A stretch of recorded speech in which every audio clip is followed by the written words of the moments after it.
คณะทำงานทางแขวงแขกขึ้นซึ่ง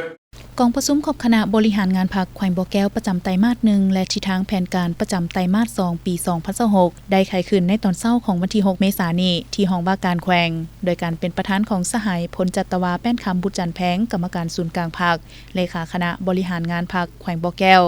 มีบรรดาคณะประจำพรรคแขวงกรรมการพรรคแขวงหัวหน้าห้องหัวหน้าแผนกกรมกองห้องการ2กองบัญชาการเจ้าเมืองหาเมืองอ้อมข้างแขวงเข้าร่วมในกองประชุมสหายคำแยงคอนเซญกิจห้องเลขาพรรคแขวงผู้ชี้นำเวียกงานพรรคพนักงานได้ผ่านบทสรุปตีราคาคืนผลของการจัดตั้งปฏิบัติเวียกงานรอบด้านและทิศทางแผนการในต่อหน้าตลอดระยะผ่านมาได้ถือเอาเวียกงานศึกษาอบรมการเมืองแนวคิดเป็นปัญหาสำคัญ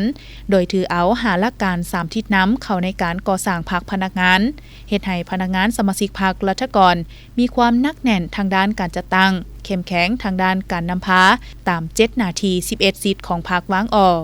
ด้านเวียกงานเศรษฐกิจของแขวงได้จัดตั้งปฏิบัติบรรดาตัวเลขคาดหมายในแผนพัฒนาเศรษฐกิจสังคมของแขวงผ่านมาสามารถจัดเก็บรายรับเข้างบประมาณของแขวงปี2026ฮอดวันที่30มีนาด้านรายรับปฏิบัติได้ 367.33 ตื้อกีบในนี้พูดศูนย์กลางปฏิบัติได้ 181.51 ตื้อกีบรายรับพูดท้องถิ่นปฏิบัติได้ 185.82 ตื้อกีบในปี2026นี้ได้รับอนุมัติการลงทุนของรัฐจากสภาแห่งชาติมี170โครงการเวียกงานคุ้มครองมหาภาคได้สุกอยู่การผลิตของประชาชนฤดูแล้งการผลิตข้าวนาแซงในเนื้อที่370กว่าเฮกตาร์คาดคะเนผลผลิตจะได้ 2,742 ตนสุกอยู่การปลูกพืชเป็นสินค้าในเนื้อที่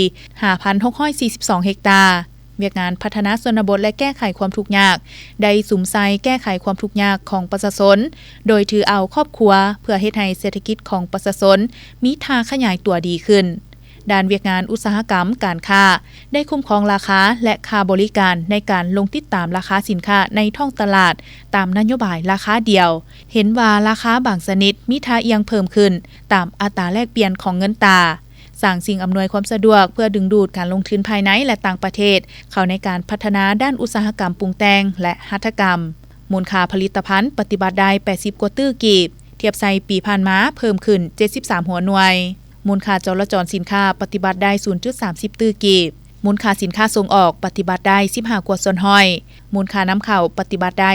26.85 ล้านดอลลาร์และได้เอาใจใส่ติดตามกวดกาทำลายสินค้าในท้องตลาดที่หมดอายุสินค้าต้องห้ามสินค้าปลอมแปลงและนำไปทำลายตามระเบียบการพร้อมทางได้ปรับปรุงและกำหนดราคาสินค้าคืนใหม่ในท้องตลาดตามความเหมาะสมพร้อมเดียวกันนี้ในกองประชุมบรรดาผู้แทนเข้าร่วมได้ประกอบคำเห็นต่อเวียกงานในขงเขตความรับผิดชอบของตนเพื่อรายงานสภาพการจัดตั้งปฏิบัติเวียกงานด้านอื่นๆและด้านอ่อนของโครงข่างเพื่อสืบต่อแก้ไขในต่อหน้าหาประกันให้แขวงมีเสถียรภาพทางด้านการเมืองที่นักแน่นเข้มแข็งสังคมมีความสงบปลอดภัยสร้างสภาพแวดล้อมที่เอื้ออำนวยความสะดวกในการพัฒนาแขวงอย่างรอบด้านและตั้งหน้าแก้ไขปรากฏการณ์ย่อท่อในสังคมให้ลดลงเทื่อละก้าว